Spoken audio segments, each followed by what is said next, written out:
Hey everybody. So today we have a two problem set. So the first problem states that we have to identify the onboarding trend, what actionable solution, and recommended the root cause and on the onboarding trend. So basically, the case study is all about a toddle AI.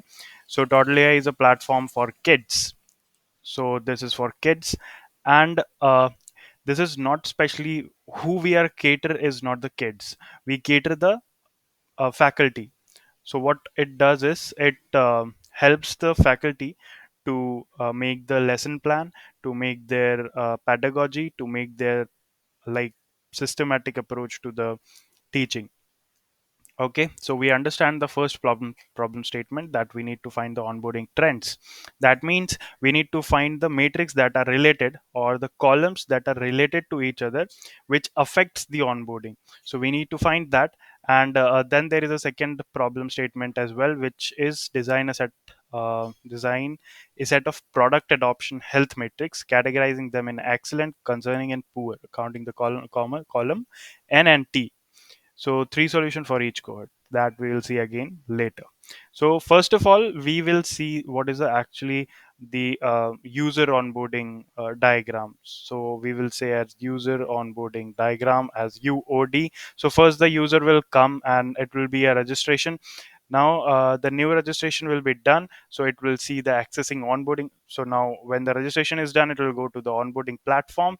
When onboarding platform, it checks that whether the person is having all it's already onboarded or not. So if the person is already onboarded, then what we have to do, okay, sorry, then what we have to do, we have to do this. And if it's not all it's already onboarded, then we have to do the final process. Okay, so in which case this must be done? So in the maybe in strategic accounts. So we will see what are strategic accounts. Now first we will understand that what are the stages of onboarding. So first there will be the introduction, kickoff, and account creation, then training, information transfer, and go live. And after that we will see that there are feedback surveys. Now next we will move to the what are the matrix that will affect. So the first metric that will affect is the average days in onboarding and the onboarding life cycle. So what are onboarding life cycle? Onboarding life cycle is basically the steps or the stages in onboarding. So if you are in an onboarding stage, you let's say you talk to the salesperson, then what are the first step it will go? So first step is intro. It will tell about the product, it will tell how it works, then the kickoff meetings, then actually it started. Okay, so these are the steps or we can say stages. So here is the graph where the number of average days in onboarding of a particular school is there, and their spent time spent in the particular days. Okay, so in particular stages. So we can see but intuitively we can see that there are a lot of spent in training, that we can see that okay, this is not this is exceptionally high. And also we can see that there are training we are doing two times. But why we are doing two times training if we can do it once, or we can minimize the any one of them, like first time we can minimize. Because what happened, there are two things. First is the onboarding, okay, and second is the adoption. So onboarding, we are giving them the training, and again we are giving them the training and adoption. So we need to minimize the time, or we need to minimize the adoption on training time, uh, so that we can be effective in onboarding, in moving them forward to the adoption stage. So once the product is got adopted, we will definitely give them the training, and we can increase this time according to the need. So yeah, from here we find that onboard for from here we find that the training is there, which affects the most. Because if you take more time in training, then the person will think that this is a complex thing, and then it will actually decrease or maybe lead to the churn.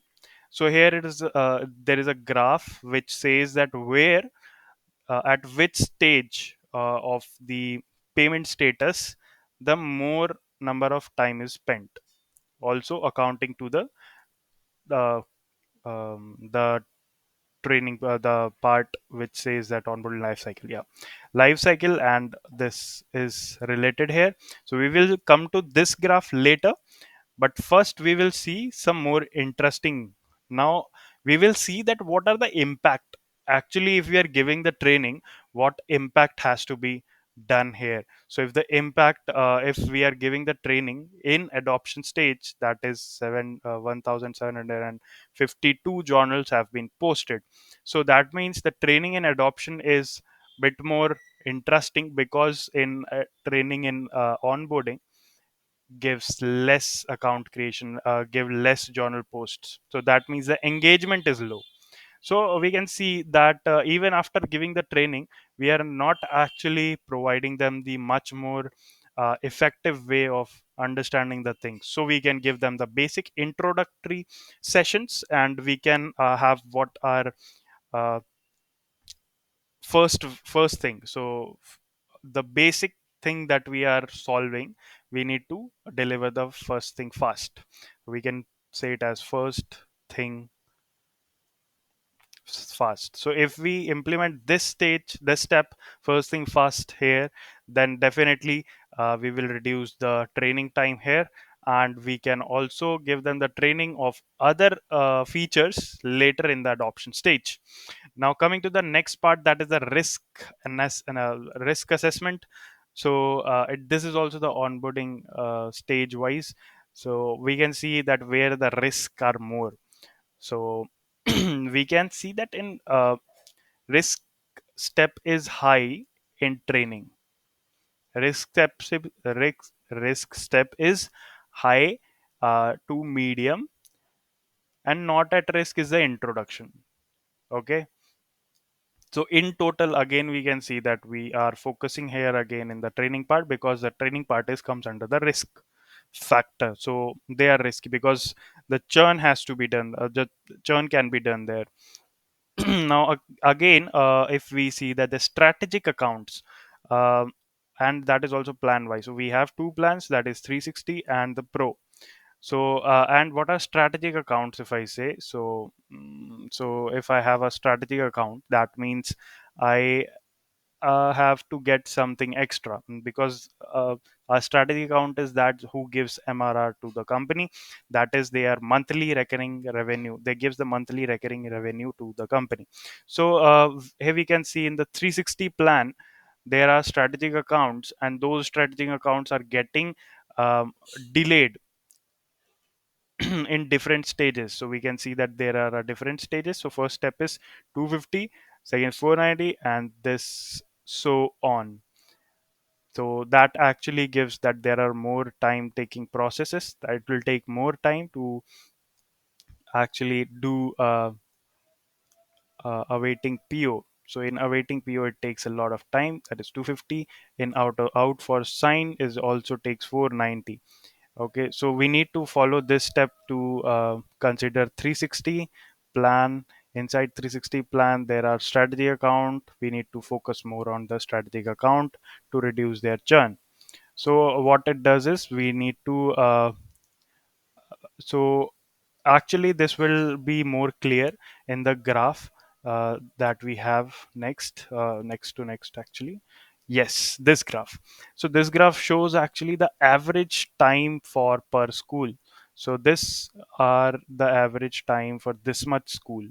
So that clearly gives an idea at each stage we are giving, we are taking much more time in payment processing. So maybe we can understand that what stage is what. Okay, so maybe awaiting purchase order, that means they are not sure that what actually they need. Okay, so we need to give them a clear idea of what they want and what they need for their organization, and we need to clarify. We need to actually have a solution engineer which can tell them that okay, these are your requirements and we can do this thing. We can add this feature into your account, and they can organize their order according to that. Now again, and the Out for sign is the second highest, or we can say the first highest. So we need to check this, because out for sign is for so small schools, but the time is very high. So we need to check that why this happened. So out for sign, maybe that is due to the internal, uh, what you can say, internal permissions. So they need some internal permissions. So or maybe there is a budget constraint. So we have two processes here. So we need to give them the certification, extra certification we can add, compliances we can say, and the budget we can say, we can give them the payment option. So different modes of payment option we can adjust. And then again the PO received. So after PO received, we need to process the payment for the invoice. So we need to get that thing done first. Now again we will come to the previous part. Here we can see that contract status. So yeah, this is the graph that we have seen previously, that out for sign is the most highest number, which shows that per school we are having 63 schools that are out for sign. So that means the most of the schools are having a problem in the payment option, so we can give them the payment option that is variably accepted. Now again, move to the different part. Yes, that is done. Yes. So how we are calculating this? So if we see that high risk values are those who are having total staff, total class, total student, and days and risk.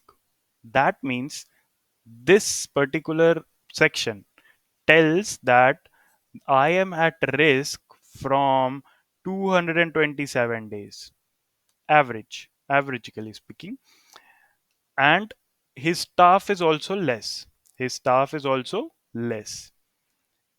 His total classes are 133 and total student is 256. That is bit correlated, but not that much. But we can say that if the person or if a organization is into the delay, is into a risk from this much period, we should obviously focus on this person.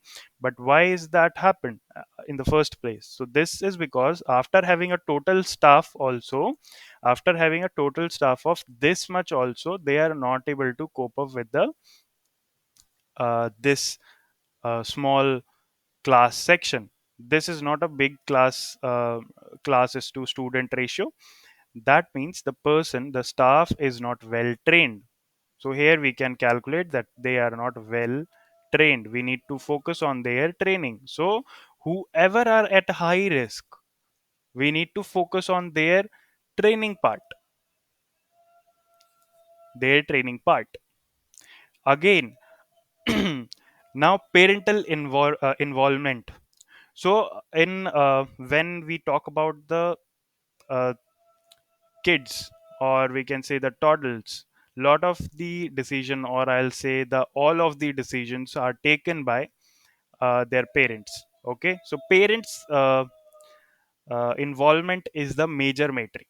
Okay, to increase the adoption rate, we can see that where the parent involvement is high, there the uh, adoption rate is also high. So parent involvement, adoption are directly proportional. So if anyhow we can increase the parent involvement, we can all obviously increase the adoption rate.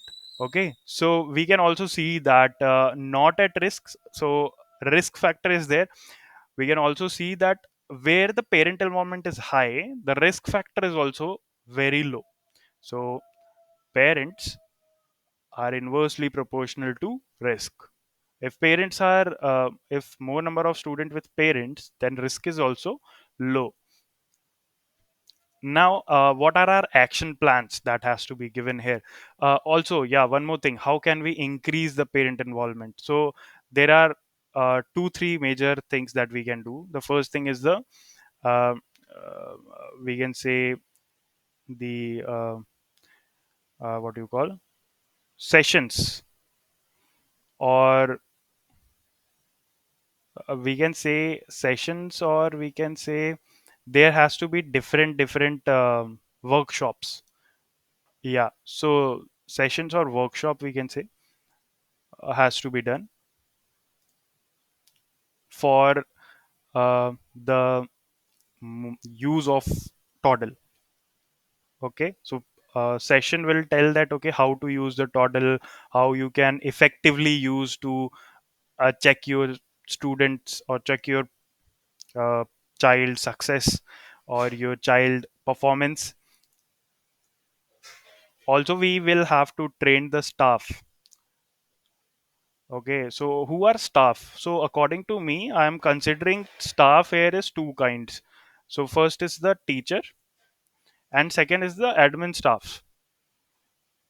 So we have to train them also to tell parents that, okay, you, if you don't find time, you can check your parents, you can check your child's performance on your app, your toddle app.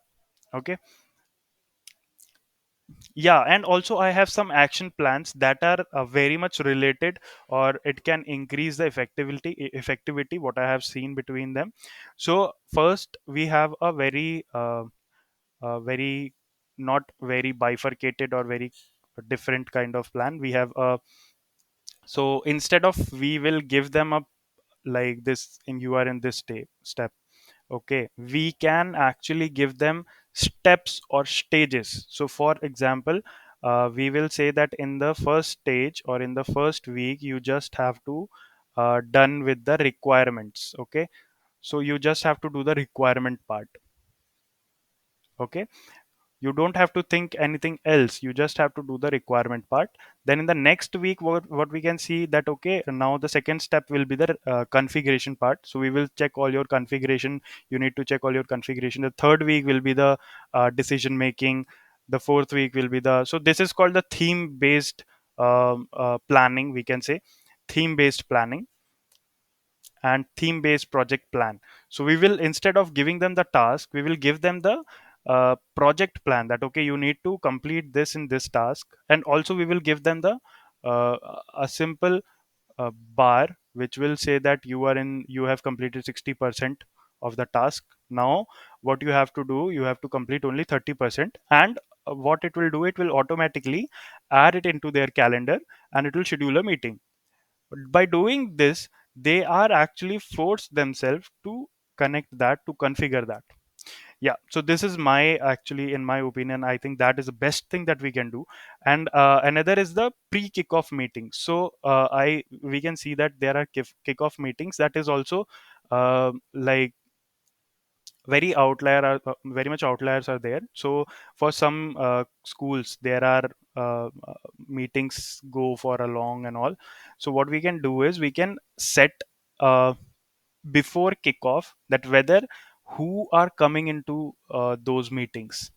Okay, who are coming into those meetings, who are the stakeholders. We will check that who have to come. Senior man in the first meeting, senior management has to come, senior stakeholder has to come uh, in the second meeting, because they are the person who can help, who have the authority and who can help us in the better way. Now third point is we have always have to focus on uh, the TTV. So TTV is the time to value. If we have the value to provide, we can always outshine from other. So we always have to focus on each step, that on each step of onboarding, that what value we are providing. So for example, in intro, uh, that intro has to be something that gives value to them. At least we can give them the idea that what it can do to their organization, what it can do to increase their student ratio or something like that. The second is the kickoff meeting. In kickoff meeting we will understand their requirement, their major requirement, their major bottlenecks. And by doing that, how we are doing that, we are setting our agenda very perfectly. What is our requirement, what is their requirement, we are setting it up. We have a perfect questions for them, and we don't even spend more time on it, because we are just having a crisp conversation there. Now again we are moving to the next part, that next solution that I have with me. So again we say that workshops. So if we arrange workshops more, that will give the awareness. So more awareness means more product knowledge, and more product knowledge means more clarity of thought, that okay, we are going to use this product, this feature like this. Okay, so after that we have to use a 70-30 rule. Now what is 70-30 rule is, we have a dedicated buddy for this, and we make sure that the 70% of the task has to be done by our buddy. Wherever they feel that the person is not able to, the organization is not able to do it, our buddy has to do it by their own. We will help them by our own, and the 30% of task is done by the client. Now the next thing is the fast, whatever our value, whatever our first thing, that we need to deliver it fast. We don't have to put them on hold, that it has to be everything or nothing. We don't have to do it like that. We have to do it like, just get onboarded with us as soon as possible, or even after the introduction we will give them the first thing, whatever our first USP is, we will give them. And then after that we will start with the onboarding process, or we will continue with the onboarding process, so that they don't have to juggle with all of the stuff together. Now once they have a hands on with that, they can also do bunch of stuff by their own. We will not give them the all the permissions. We will give them all the permissions after the onboarding, after completion of all the onboarding. But yeah, like before that we can give them. Now after that, we should also give the milestone, that I have already told, that okay, you come to the 60% of the task, now you have 30% of the task left, you need to complete it. And for that we will connect this thing to the Google Calendar, and we will conduct a meeting for that, so that we can help them in achieving it in less time. Now this comes to the second part, second problem statement. But before that I have something else, we will come to this part. But before that I'll have to discuss the matrix, which is very important. So now the first thing is, what we are seeing here is the TTV, that is time to value, is the north star here. Because if we have the TTV, the product is always outshine. That if we are providing them the value in each step, they will be engaged more with the platform.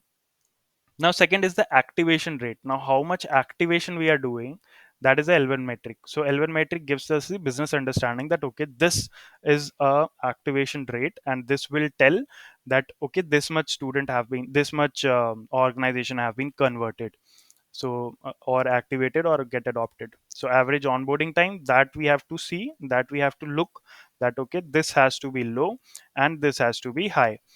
And completion rate, so completion rate should be low. Completion rate is what? Completion rate is of stages, onboarding stages. And in these steps what we are doing is, we are retaining the churn, and we are doing the non we are checking for the NPS also, that who are our NPS and how we are dealing with them. And also TTV increases the engagement, which ultimately gives the this. So thank you. And yeah, before that we have the second question, that will tell that how we are making the cohort. So the cohorts are excellent, good, and poor. Okay, so here is the matrix. Sorry, concerning, not good, concerning. Okay, so first we have made the good are all above 8 or equal. The second is the so it is between 4 and 8, and the poor is less than 4. Now how we are doing it? So first we are checking the student to staff ratio.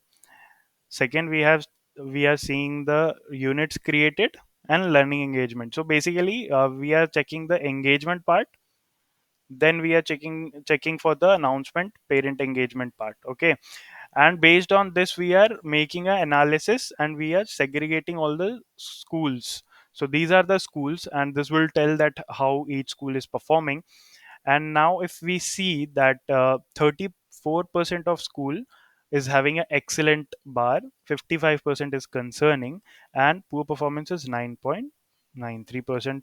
So what we have to convert, we have to focus more on these and how to convert them to excellent. So these are our NPS.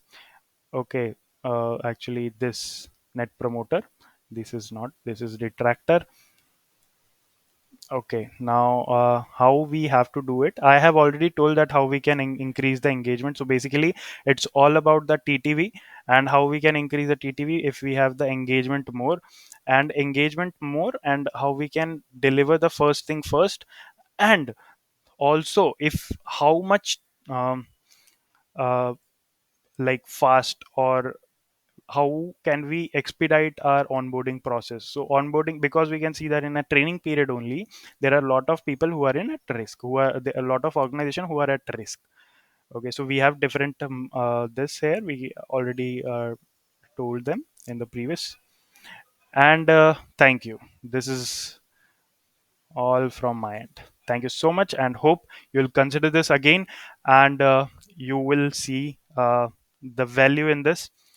Thank you so much.